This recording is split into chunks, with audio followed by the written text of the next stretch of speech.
Sociolinguística, esta é a playlist que eu estou montando aqui no canal, e hoje quero continuar tratando sobre sociolinguística variacionista, ou também conhecida simplesmente como sociolinguística.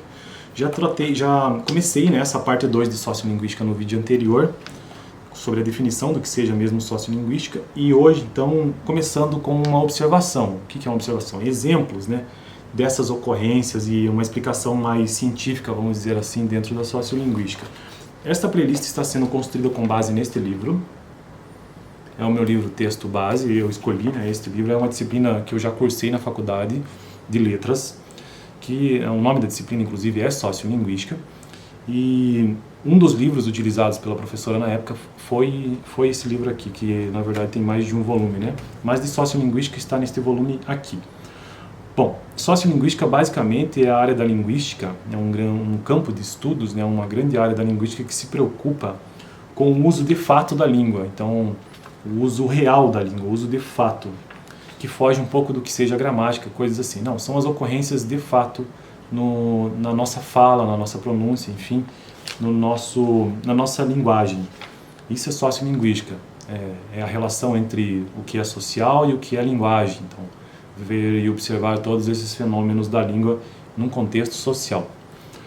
Uma observação pouco acurada dos usos que se fazem de uma língua em situações comuns de interação poderia levar à dedução equivocada de que linguagem em uso, veja bem, linguagem em uso é uma espécie de caos, uma terra de ninguém, sujeita ao uso arbitrário de seus recursos. Dá essa impressão, de que isso é um lugar absolutamente de caos. Só para constar aqui, eu quero fazer a leitura de alguns parágrafos sobre esse tema. É um tema que eu tenho que dividir em vários. Essa parte da sociolinguística variacionista eu vou precisar dividir em vários vídeos, porque o texto é muito longo, tá vendo? Então eu faria a leitura de uns 4 ou 5 parágrafos, de acordo com o tempo do vídeo. Vamos lá. Então, dá-se a impressão de que a língua e toda essa interação é caótica, Uns falam, por exemplo, abre aspas, você lê os livros, enquanto outros manifestam exatamente o mesmo conteúdo, empregando uma forma de expressão como você leu os livros, veja que não tem a concordância aí de plural, Como é possível abarcar esses dois enunciados alternativos igualmente disponíveis à seleção do falante numa explicação linguística coerente e sistemática? Então veja que aqui você consegue entender o que é sociolinguística, entender esses fenômenos que ocorrem na língua que são naturais. Você lê os livros? Nossa, eu falo acho que isso o tempo todo, em linguagem informal. Você lê os livros? De um ponto de vista linguístico, que é o que sempre nos interessa, mesmo que se entenda análise a fatores sociais, comparemos a variação entre a ausência e presença de segmentos sonoros, nesse caso, como o fonema S ou S, esse é o fonema S. Ora pronunciado S ou S, Ora pronunciado Z, ele vibra aqui, tá vendo? E o S não vibra. Caracterizado como fricativo alveolar, que nada mais é do que um modo, lugar no trato vocal. Para simplificar o modo, local, enfim, a ocorrência dele no trato vocal. Para simplificar, simbolizemos a presença desse elemento sonoro como S e sua ausência como ele coloca um símbolo assim, tipo um zero cortado. Lembrando, estamos falando de fonética e fonologia, estamos tratando de sociolinguística, que também, nesse caso aqui, está envolvendo fonética e fonologia, que é uma outra área da linguística que se preocupa em analisar, em descrever e transcrever a língua, em transcrever a língua falada também. E aí usa vários símbolos, como aqui eu não vou conseguir explicar eles em detalhe, tem que ver na outra playlist de fonética e fonologia que eu gravo toda segunda-feira. A variação entre S e ausência de S pode ocorrer marcando o plural em, abre aspas, os livros e o livro. Então, os livros e os livro, não tem, tá marcado sem nada. Em outros tantos substantivos comuns da língua portuguesa, como os meninos e o menino, ou os menino.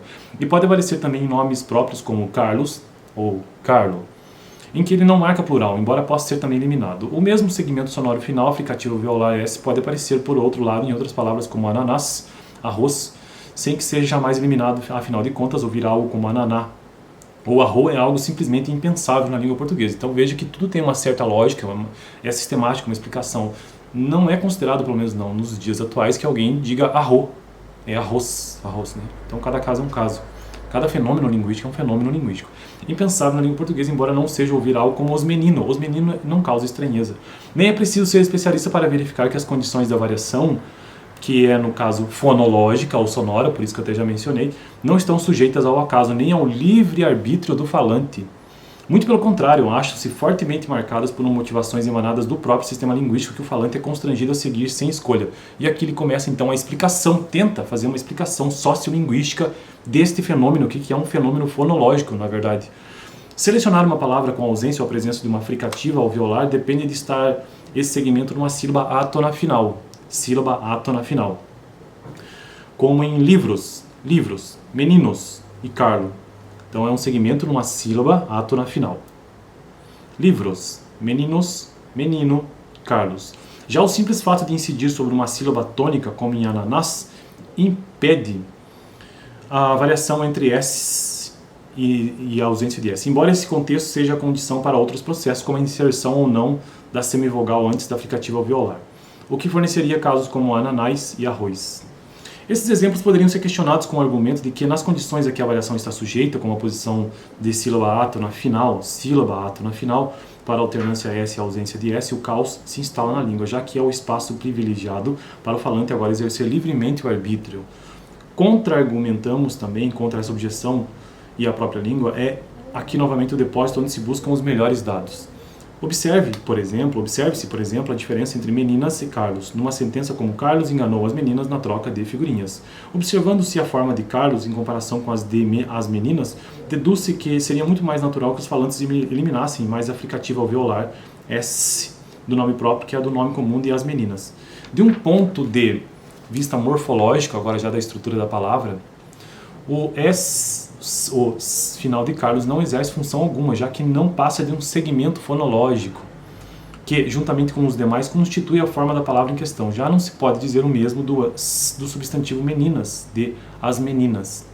Trata-se do mesmo segmento fonológico que, coincidentemente aqui, constitui sozinha a marca gramatical de plural, conforme a segmentação meninas. Estes dados, o último parágrafo do vídeo de hoje, estes dados mostram que a variação S e a ausência de S apresenta diferentes status nos dois casos. Se o segmento fonológico manifesta um valor semântico, ou seja, se o segmento fonológico, nesse caso S ou a ausência dele, manifesta um valor semântico, ou seja, de significado, como a pluralidade que se deseja veicular ao interlocutor, é mais lógico que se mantenha integralmente sua forma de expressão. Então veja que tem a ver muito com semântica aqui. Trata-se de um processo que incide sobre o sistema gramatical da língua. É, por conseguinte, mais natural que a incidência de variação na fricativa S em finais átonos de palavras seja estatisticamente maior nas palavras em que o processo de variação é só fonológico do que aqueles em que afeta o sistema gramatical. Então, se apenas uma variação fonológica, tende, conforme o próprio texto, a ocorrência é maior. Agora, se afeta o significado, né, se afeta a comunicação em si, no nível semântico, então tende a se manter inalterado, não há modificação. Deixa eu ver se eu continuo, porque acho que esse vídeo já está muito longo, né? Bom, eu vou parar por aqui, porque ainda continua por alguns parágrafos nestes exemplos, né, de um fenômeno fonético-fonológico, neste caso aqui, como exemplo de sociolinguística. Fico por aqui, até o próximo vídeo.